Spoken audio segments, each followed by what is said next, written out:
Hello दोस्तों। आज आपका स्वागत हमारे यूट्यूब चैनल रीट एग्ज़ाम में। आज हम दोस्तों साइंस का टॉपिक पढ़ने जा रहे हैं, भौतिक और रासायनिक परिवर्तन।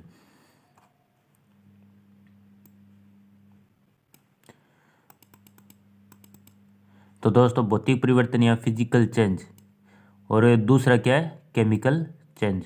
तो फिजिकल चेंज के अंदर क्या होता है, इसकी डेफिनेशन होती है, परिभाषा मतलब वह परिवर्तन जिसमें पदार्थ के केवल भौतिक गुणों में बदलाव होता है। इसमें क्या होता है, जो इसकी फिजिकल प्रॉपर्टी होती है, भौतिक गुण होते हैं ना, सिर्फ उसमें बदलाव आएगा, लेकिन कोई नया पदार्थ नहीं बनता, उसमें कोई नया पदार्थ नहीं बनेगा जैसे रासायनिक परिवर्तन में बनता है। इसकी विशेषता क्या होगी, यह परिवर्तन एक तो अस्थायी होगा, टेम्परेरी, मतलब वापिस क्या जो नया पदार्थ बनेगा ना, उससे हम पहला पदार्थ वापिस बना सकते हैं। अब नेक्स्ट है, यह सामान्य उत्क्रमणीय रिवर्सिबल होता है, मतलब उसको क्या है, पदार्थ को मूल अवस्था में लाया जा सकता है। थर्ड है, पदार्थ के रासायनिक संगठन में कोई बदलाव नहीं होता। अब हमें पता है अगर रासायनिक संगठन में अगर बदलाव हो गया तो वो पदार्थ कैसे वापस उसी स्टेट में कैसे आ सकता है। तो इसकी तीन याद रखना विशेषता, एक तो ये परिवर्तन अस्थायी होता है, ये उत्क्रमणीय होता है, इसे मूल अवस्था में लाया जा सकता है, और नेक्स्ट है रासायनिक संगठन में कोई बदलाव नहीं होता। अब इसके उदाहरण, भौतिक गुण में क्या क्या चेंज होता है देखो, एक तो क्या उसका आकार या शेप चेंज होती है, दूसरा हम माप या साइज कहते हैं, थर्ड है रंग या कलर, फिर है अवस्था, ये जैसे स्टेट, हम जैसे ठोस से द्रव में चेंज हो गया, द्रव से गैस में हो गया, इन तीनों में से होगी। अब एग्जाम्पल जो कई एग्ज़ाम में आते हैं, रेलवे, एनटीपीसी और एसएससी, सभी एग्ज़ाम में, टीचर एग्ज़ाम में आते हैं, राजस्थान और अदर स्टेट लेवल के एग्ज़ाम में।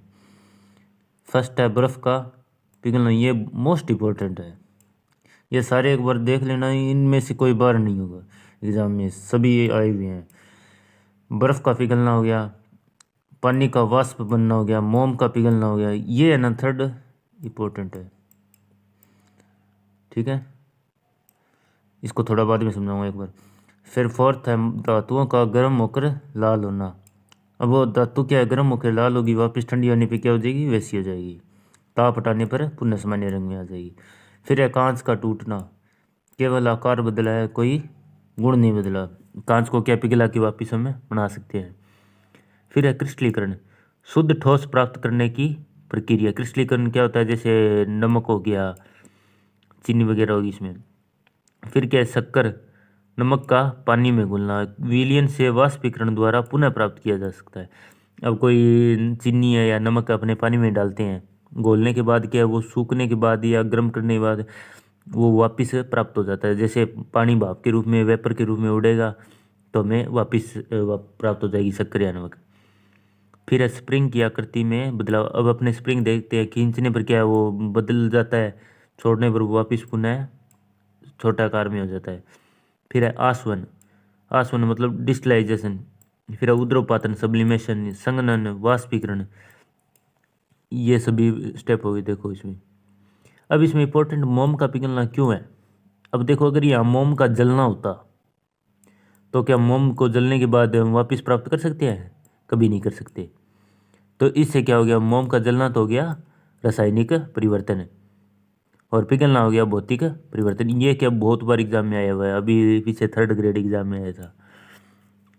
और ये पानी का वाष्प बनना, जैसे बर्फ़ का पिघलना हो गया, पानी का वाष्प बनना हो गया, कांच का टूटना हो, ये सब क्या है, ये फिजिकल प्रॉपर्टीज में हो जाता है। अब इसमें क्या है, अवस्था परिवर्तन कैसे हुए, जैसे गलनांक है, मेल्टिंग है, तो इसमें क्या है, द्रव से ठोस से द्रव में हो गया। और हिमाक क्या है, फ्रीजिंग, मतलब द्रव से ठोस हो गया, बर्फ जम गई।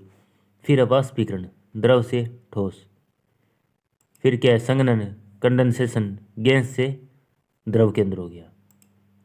फिर क्या है उद्रपातन, सब्लिमेशन, ठोस सीधे क्या है गैस में, कोई द्रव में नहीं बदलेगा, सीधा गैस में चेंज। इसका एग्जाम्पल क्या होता है, कपूर हो गया, आयोडीन, नेफ्थलीन, कपूर की गोलियां, अमोनियम क्लोराइड, इसका फॉर्मूला क्या होता है, NH4Cl। फिर है शुष्क बर्फ, CO2, निक्षेपण, गैस से क्या है फिर सीधे ठोस में, इसका उल्टा हो गया। जैसे इसमें क्या होता है, ठोस से सीधे गैस, अब इसमें गैस से सीधे ठोस के अंदर चेंज हो जाएगा। ये तो हो गया दोस्तों भौतिक परिवर्तन। इसमें अगर आपको कोई इशू हो या कोई समझ में चीज़ नहीं है तो वो आप मुझे कमेंट करके पूछ सकते हैं। इसमें कुछ नहीं है, एक बार मैं रिवाइज कर देता हूँ। इसमें क्या भौतिक गुणों में चेंज होता है लेकिन कोई नया पदार्थ नहीं बनता। ये परिवर्तन क्या होता है, अस्थायी होता है, उत्क्रमणीय होता है, पुनः अवस्था में लाया जा सकता है। रासायनिक संगठन में कोई चेंज नहीं होता क्योंकि ये फिजिकल प्रॉपर्टी है, कोई केमिकल में चेंज नहीं होता। तो नेक्स्ट एग्जाम्पल क्या होता है, बर्फ़ का पिघलना हो गया, पानी का वाष्प बनना हो गया, मोम का पिघलना हो गया, धातुओं का गर्म होकर लाल होना हो गया, क्रिस्टलीकरण हो गया, स्प्रिंग वगैरह। ये एग्जाम्पल थोड़े याद कर लेना, इनसे बाहर कोई आएगा नहीं। ये 9-10 एग्जाम्पल है ना, बस इतने बहुत है। अब इसमें उद्रपातन हो गया, ठोस से सीधे, ये थोड़ा एग्जाम्पल क्या इंपॉर्टेंट है।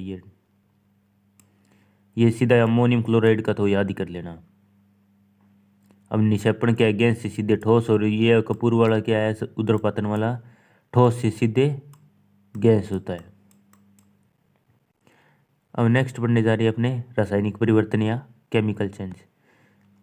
इसमें परिवर्तन में क्या होता है, रासायनिक गुणों और संगठन में बदलाव होता है, मतलब नया पदार्थ बनता है। और ये परिवर्तन क्या है, वो तो था अस्थायी, ये क्या है, स्थायी परमानेंट। एक बार चीज़ जो बन गई ना वो बन गई, वापस चेंज नहीं होगी, मतलब अनुत्क्रमणीय है। मूल पदार्थ पुनः प्राप्त नहीं किया जा सकता। नए पदार्थ का निर्माण अनिवार्य है, नया पदार्थ बनेगा। अब इसके एग्जाम्पल देखो, ये थोड़ा कंपेयर करके उससे पढ़ लेना। जैसे मोमबत्ती का जलना हो गया, इसमें मोम का पिघलना तो क्या है, मैंने आपको समझाया था कि मोती का, लेकिन धागे और मोम का जलना क्या है, रासायनिक परिवर्तन है। सेकंड है दूध से दही जमना, कर्डलिंग और मिल्क, लैक्टिक अम्ल बनने के कारण। अब ये दही से क्या दूध बदल सकते हैं, नहीं बदल सकते।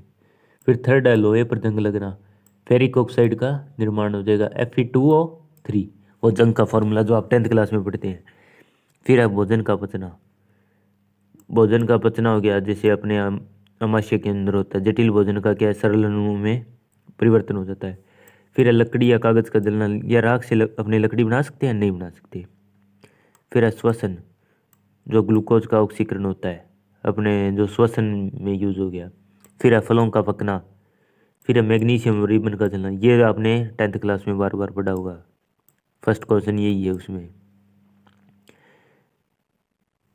अब है नेक्स्ट,